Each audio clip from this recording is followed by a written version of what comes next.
Welcome back, all my 40k fanatics out there. I'm DJ here with Tim's Nation to bring you my list. I'll be taking on Lane and the Custodians tonight. So last week I ran Grey Knights. We're running Grey Knights again. And I know I said I was going to run Imperial Agents. And there's one reason I'm not. It looks sloppy. Not the army, not the detachment, not any of that stuff, what I initially came up with. Everyone digests information differently. And with the data sheets and how they're presented, it doesn't translate well for me. So I need to get the sheets printed out. That's been helping a lot, is just having like a printout of them. That's been helping. But I still need some more time to digest it and bring it together. And it seems there's a lot there, especially with how difficult the Imperial Agents book is in general. So that's something I need to work on and kind of finagle it a bit. I've been messing with it. I've been working on it, but I don't want to put something together that's sloppy. And with the recent rumors of the World Eaters that were coming out, I had considered trying to put something together for them early in the morning, build it, put it together. But I felt like, once again, that would be really, really sloppy. So holding off with them, see what they get, see how it looks, put it all together. So at least, first detachment run-throughs usually are a little rough, but I don't want it to look sloppy. So I respect you guys more than that. So instead, we are going to be going round 2 with the new Grey Knight detachment. And because this list is a carbon copy of last week, we're going to go through the list really quickly. And I want to talk more about Grey Knights in general, because as I said, I posted a video talking about the Grey Knight detachment, the new one. And there's been some comments in there that I have. There is a lot. There is a lot with this mixing pot of this new detachment. And so there's a couple things I want to discuss with that, because I do see some plays, and then just one thing that makes me cringe all over, because it's too accurate of a comment and realization of the army, and I hate that it's that accurate. Just ugh. So regardless, we're going round 2 with this. I like the list that I put together. Like I said, with my detachment video and last week's video, with the list that I'm playing, I'm able to utilize the 6-inch deep strike attack with strike to be able to hit home objectives and take objectives away and reduce my opponent's primary very early. I do love the Brotherhood Champion because of the fight first mechanic. I really, really like that. I like to be able to have that, especially going into some assault-based armies. It's nice to be able to have that fight first capability when you get charged. So I really do like that. And then I have my big Purifier bricks and my Dreadknights, which have a lot of heavy damage output. So these are some things that I like. However, there has been discussions on a completely separate build, which I'll probably give a try on the channel. However, I feel like it's not completely in my wheelhouse, and we'll talk about that more. So first things first, let's jump over into the Grey Knight list, because it's Christmas, so we're bringing those holy nights. All right, this is the list. All right, as I said, this is a carbon copy of last week's list. Warpbane Task Force, 100% exactly what I put last week. So we can try this into something that's going to be a little bit of a tougher matchup and start looking into other ways to tweak the list overall. So Warpbane Task Force, hallowed ground is what we're talking about here. We get hallowed ground in our deployment zone. We also have hallowed ground for purifiers and any unit wholly within 6 of the purifiers. And then it comes down to controlling objectives. If we control our opponent's home field objective marker, their deployment zone is hallowed ground. And if we control at least half at center field, and these trigger at the beginning of any phase is when we check for this, then that makes no man's land hallowed ground. Hallowed ground gives us full rerolls to hit, as well as access to second part of some stratagems. If we do not have hallowed ground, though, we do still have reroll 1s to hit, and this is for every Grey Knight unit. Vehicles, land raiders, you name it, they all get access to this. So with this list, we'll start off with our 3 Nemesis Dreadknights. Dreadknights are, well, mean. The psycannon at strength 10 AP2, flat 3 damage. Ignore cover is a brutal, brutal weapon, especially when we get reroll hits. These guys will also have a silencer and a hammer. Hammer, in my opinion, is the best choice weapon. The silencer, I think, has a lot more play. I know that some people will play with the incinerator. I can see it, because, I mean, AP1 ignore cover, it's still very strong. It's in most ways, it's actually more reliable damage that it's putting out there. But now with the rerolls, that sustained on the silencer is very nice. Also, from a defensive stance, being able to keep my Dreadknights at 24-inch range might be able to utilize Hallowed Ground a little better and still get the full rerolls to hit. These guys have advanced charge, fall back and charge, and shoot, all those good things. So yeah, these are, the Dreadknights are still very, very brutal and very powerful choice. Continuing on, we also have a Grandmaster Dreadknight that we're bringing. I like the Grandmaster Dreadknight because as we talk about going into vehicles and tough vehicle targets, this is a dude that if he gets into combat can reroll hits, wounds, and damage. So even if he's not in the Hallowed Ground, he still can do that once per battle round. He's going to be equipped exactly the same way, psycannon, silencer, and hammer. Yeah, so this guy he's definitely pretty mean. Now, this time, in this detachment, we're going to try something a little new. He is going to have the enhancement to target one unit within 18 inches at the beginning of any phase, and that unit counts as being at Hallowed Ground. I want to try that out this week to see. I thought it was an interesting enhancement, and I think it might have some good play just to be able to target a unit that's kind of a little further away and still make the charge move, as well as the fact of targeting a Dreadknight even for that. Next up, we'll go over into our 10-man squad of strikes led by Brotherhood Champion, where our other enhancement will lay.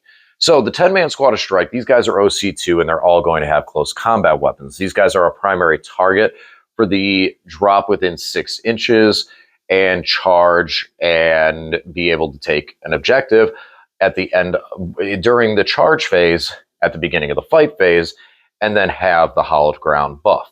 This is a unit that can assault the home field objective marker real nicely, high OC value on these guys, and the Brotherhood Champion gives them fight first. Now, we are going to make the Brotherhood Champion Radiant Champion with the enhancement of such.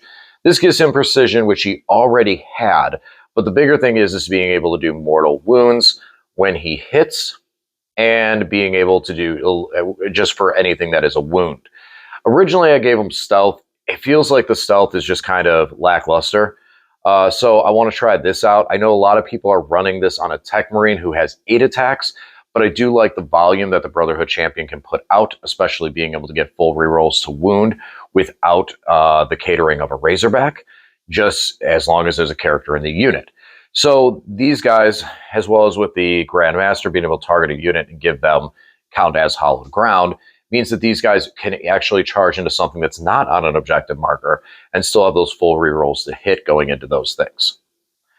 Next up, we'll have a 5-man Purgation Squad with 4 psycannons. Now, the Purgation Squad are kind of our artillery. They are able to shoot at units that they cannot see as long as another unit in the army is able to draw a line of sight to them.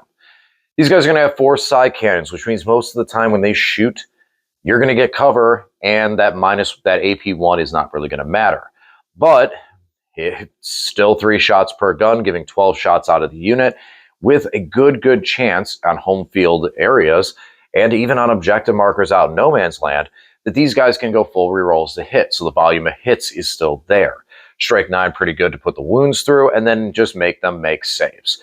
Any failed saves are 2 damage, which is really nice. And then later in the game, when these guys land, it could just look at a unit face to face and then still have reroll hits off something like the Purifiers. They can put a lot of damage down. Reroll hits, hitting on 3s, strength 9, AP1, 1 damage, if they're able to get by that cover, is pretty efficient for these guys. So I do like them. They kind of roll into a role of like what we would do with 5 strike, except for the fact that they can still shoot. So they just give me a little added bonus for what they can do. Next up, we have 2 10-man of the Purifier squads and Castellan Crowe. Typically, Castellan Crowe will be going with the Purifier squads with 4 incinerators just to make a brutal anti-infantry component to the army. But it's nice that you can go with either a unit, depending on what we see. Typically, though, that's going to be the loadout. The other 10-man Purifier squad has 4 psycannons and is going to be 1 unit that I use to kind of hold the middle and be able to have Hallowed Ground when I don't have it from objectives. Having a larger unit to be able to spread that out, and as well piggyback something like the strike off of them by deep striking these guys first, and then electing to deep strike the Strike Marines after for 1 command point to put them wholly within 6 of the Purifiers, but out of 6 inches of the enemy unit, so they can still perform that charge. So these units are my beacons for the Hallowed Ground. Also, because of a lot of the stratagems and a lot of the buffs, Purifiers really gain a lot from it, from reroll wounds. They're going to be rerolling hits in general just by themselves.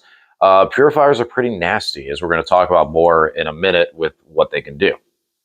And last for this list is the Calidus Assassin. Calidus Assassin fits nicely with Grey Knights because she is able to pick up off the field, like the Grey Knights can do as well. Also, in situations where I may want to land my Purifiers close and really hit something hard, I can place her down first and make Overwatch strats and other stratagem cost 2 CP as opposed to 1, and counter my opponent's plays to be able to just hit them when I want to hit them without losing casualties too early. Calidus Assassin also can infiltrate, so I can get a little more spread on my army for my deployment, so that's nice.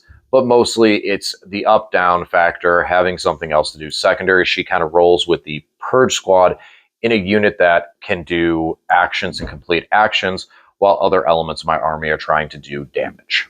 So that's the list. Like I said, same list we saw last week. Now, this is the part we want to talk about. This army, this detachment, has different layers to it. A lot of people are leaning towards something that I'm not surprised, because many Grey Knight players have these already in their arsenal, going kind of old school with it. Back in 6th edition, 7th edition time frame, there was a build with Grey Knights called Purifier Spam, Grey Knight Leaf Blower, as it were, where you would take Castellan Crowe, which would unlock the ability to take Purifiers as basic troops. At this time, we had the force organization charts. You were limited in what type of units you could take in each spot. With the Purifiers being unlocked as troops, you could then take 6 of them. Taking 6 Purifiers, you would take them out of Razorbacks or Rhinos. Some would do Rhinos because you could fit, because of the ability to shoot out of them. Others did Razorbacks to get the las cannons and the heavy weapon hits on them. Either way, it was very strong. The big thing was with Purifiers is that you could take 2 psycannons per 5, as well as the fact that you had the Purifying Flame psychic ability to be able to dish out damage from the unit as long as they were close enough. Now, with Deep Strike at the time, Deep Strike was land a unit scatter, so you weren't really putting the Purifiers on the table to do that. And actually, if memory serves me, I believe Purifiers were one unit in that codex at that time that did not have the Deep Strike keyword, strange as it may seem. But you would see a lot of armies that had 6 Razorbacks, Rhinos, combinations, 6 Purifier squads, 5 mans with psycannons, and it was just a leaf blower. You'd move the vehicles up there, you would disembark the units or shoot from the hatch if you're using Rhinos, and Razorbacks having las cannons would also put a lot of firepower, which was something we were lacking. Now, there is one other unit that I have to mention that was part of this at the time that doesn't exist anymore, and that was the Psi Rifleman Dreadnought. Psi Rifleman Dreadnought, at the time, we were able to take a Dreadnought with dual autocannons.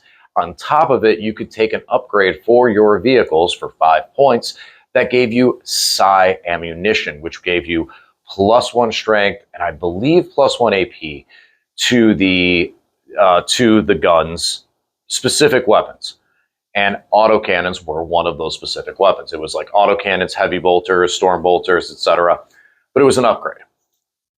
So people would take 3 regular dreadnoughts, 3 venerable dreadnoughts, because one was an elite, one was a heavy, and you take your 6 purifiers. So you had 6 of these dreadnoughts that had so much firepower, even at strength 8 or what I believe was strength 8 at the time. And with the way the game state was, because you got to remember, things were different with vehicles and how much armor they had and toughness and everything. Things were different. These things were able to just pick up basically everything. You take a couple dreadnoughts, you put them on a target, and they pick things up. Revealing units, putting units on a table, purifiers clean everything up. It was actually one of the top tier, most broken armies of the time. It was one that during that codex, they looked at it and said, did anyone even test this? Because it was destructive. It was absolutely destructive, and it was one thing that people would actually cringe when playing against Grey Knights because of that style list.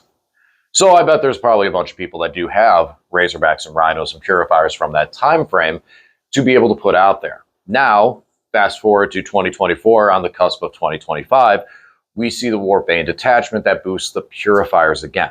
And one thing in my previous videos that I didn't talk about because I did totally miss is the Razorback and what it can do.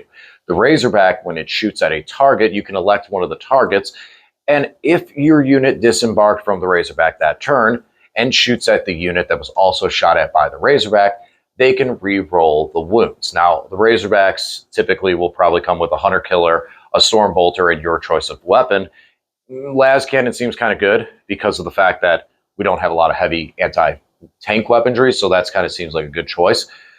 But the Storm Bolter can shoot at a separate target, and you just pick one of the targets. So the Las Cannon can shoot at the high-value, high-toughness target, or your Storm Bolter shoots at the target that your Purifiers are going to shoot at, and now the Purifiers get reroll wounds, or the Servitors, as people discuss, Servitors and Tech Marines coming out of vehicles. This means that we have a lot more, it's a lot of firepower. It's a lot of firepower to be putting on the table with it. Razorbacks, Razorbacks, Purifiers being able to give that 6-inch aura on the disembark. You just got to keep your Tech Marines near them. Some finesse there. All in all, it's Iron Hands.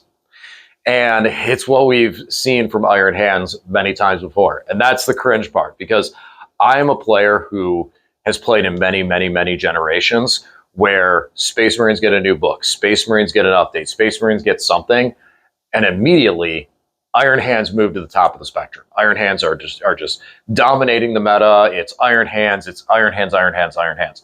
So I've been of the meta that have always been anti-Iron Hands, having to face off against them, having to prep for them, having to fight for them. And here we have an army that looks like something Iron Hands would do. Bunch of tanks, a bunch of Tech Marines coming out of vehicles. Yeah, that definitely looks like an Iron Hands type list. Now, with that being said, I think that we're going to see that more. I think it's a very powerful build. Razorbacks can do a lot. They can complete secondaries. They have a lot of mobility. The Purifiers are able to disembark. You can pick them up later on and re-deep strike them down, so you're not stuck in that position. Some of the weaknesses, yes, once you disembark, you've made your play.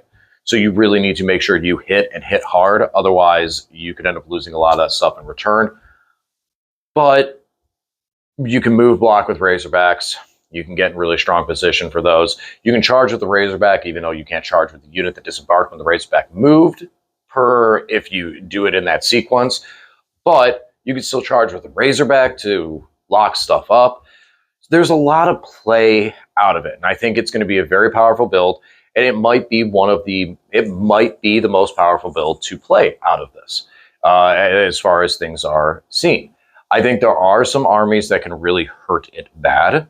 Armies that have a high amount of infiltrate that can lock it in its opponent zone. It's an issue that Iron Hands have, as well as being able to just put someone back and sit them in the corner and lose points over the course of the game. So with practice, those scenarios can be identified for better play style with it. Plus, it's not just Razorbacks. There's other options to it. Last night I was putting some stuff together and just messing with it, and like 10-man Purifiers, 2 5-man Purifiers, a Tech Marine Servitor, and 3 Razorbacks comes in right around 1,000 points. So right there, that's a solid core for what we're talking about, and you still have 1,000 more points in a 2,000 game to put stuff in there. From Dreadknights to a Land Raider even. Land Raider is seeing a lot of talk right now, especially because of what full rerolls to hit on the Land Raider is a very, very, very, very thoughtful piece. If you don't want to go into the heavy Razorbacks, a Land Raider can do the trick. But, for me, when I play Grey Knights, I like the teleporting aspect, and I don't want to be limited to units embarked on transports on the table as much as being able to pick up and really mess with my opponent's head and mess with game plans over the course of the game. I think that the direction that I'm going with the Grey Knights is going to be a lot different than what a lot of people are seeing right now with the Tech Marines, with the Dreadknights. That doesn't mean I won't run the Razorbacks on the channel. I'm interested to see it and play it. But I don't like a ton of vehicles like that. Like 3 is kind of my maximum comfort zone, as people have seen with Imperial Agents. When you start getting more treaded vehicles that are on the table like that, it starts to kind of pull out of my wheelhouse a bit. I start getting in my own way. I start blocking myself, and I'm not as big a fan about that, as opposed to what Grey Knights are able to do, which is pick up and just land off the table and land back on. So with this current style that I'm building, this list gives me a lot of the tools that I feel I need to score high and score heavily in a game of Warhammer, to be able to consistently put pressure on the field. I need to see, with the Razorback Purifier thing, there's a lot to be talked about there. I mean, when you're re-rolling dice, you're doing a lot of damage. And re-rolling hits, with a twin link las cannon off a Razorback, you're re-rolling the hits and you're re-rolling the wounds because it's twin linked. So there's a lot to be said there, especially, like I said, with that being 1,000 points for those 3 units. And one of the units I'm taking in that concept was the 10-man Purifier Brick with Incinerators and Crow, because I still think that's super powerful. So if we cut that, we could probably fit even more in there. So I'm definitely interested to give it a try, to see how it feels, and see, with that, some of the AP1 does concern me a bit, with like some of the stuff with psycannons, even the Incinerators. But I like what I got running right now. The Dreadknights are really, really hit hard. And being able to have that much firepower, the firepower they're able to bring to the table with the AP2 flat 3 damage, is a big part of it. Now, those guys come in at 210 points apiece, which is almost twice as much. Actually, it is the same cost, because it's 85 and 125. 85 for the Purifiers and 125 for the, 85 for the Razorback, 125 for the Purifiers. So it's the same cost, a single Dreadknight, as opposed to a Razorback with a las cannon, Hunter Killer Missile, Stormbolter, and 5 Purifiers coming out of it. So, that's kind of where we're at there. It's like each one of my Dreadknights could become one of those units. So that's kind of where I'm tossing that coin back and forth with it in that sense. I like having the teleportation. I like the versatility that I'm able to pull with this list more so, but we're going to need to see that tonight, especially with the Custodies. If I get completely smacked, we might try and go over and try that Razorback route and see how that runs going into these heavier vehicles. And, an 85-point tank that's going to be able to hit and actually hit is going to be pretty interesting. Plus Land Raider. So definitely interested to see how this goes. I do like the fact that we have kind of broadened the horizon of what seems like a lot of these detachments have like one build. This Warpbane detachment does seem like it has multiple builds. There are some changes I might make afterwards with like the strike composition, drop them down to a 5-man, might try the Tech Marine and stuff like that. But initially, I feel like I like how hard the Dreadknights hit. And I feel like the Dreadknights are initially the direction I want to go, since they're not as CP reliant and they're kind of defensive in their own right. But hey, let me know what you guys think. I'm curious. This is going to be an interesting. It's going to be interesting in January or February to kind of see how this unfolds, and I'm curious to see how a lot of this goes, because I feel like this detachment does have a lot of different ways it can be played, and not necessarily be bad. And it starts to turn into, what are you most comfortable with? Which is one thing that you hear me say a lot on the channel. You have to play to your strengths. Playing a bunch of tanks on the table doesn't play to my strengths as well as playing a bunch of units that are able to pick up and drop down, where I'm able to have a very strong, interesting versatility. Early in the edition, I ran Grey Knight MSU with only a single Dreadknight, where my whole goal was, I have a bunch of 5-man squads that I'm going to deep strike on objectives. I'm just going to score points. I'm going to get tabled, but I'm going to score more points because of the MSU build. So that's where I see that. And I have seen some people, I will comment on as well, say that where I'm looking at some things with like the strike for how they play, others are looking at Drago and Terminators and their push with their resilience, and their resilience being able to push past what I'm looking at for Brotherhood Champion. So that's interesting. I kind of want to run the numbers on those two.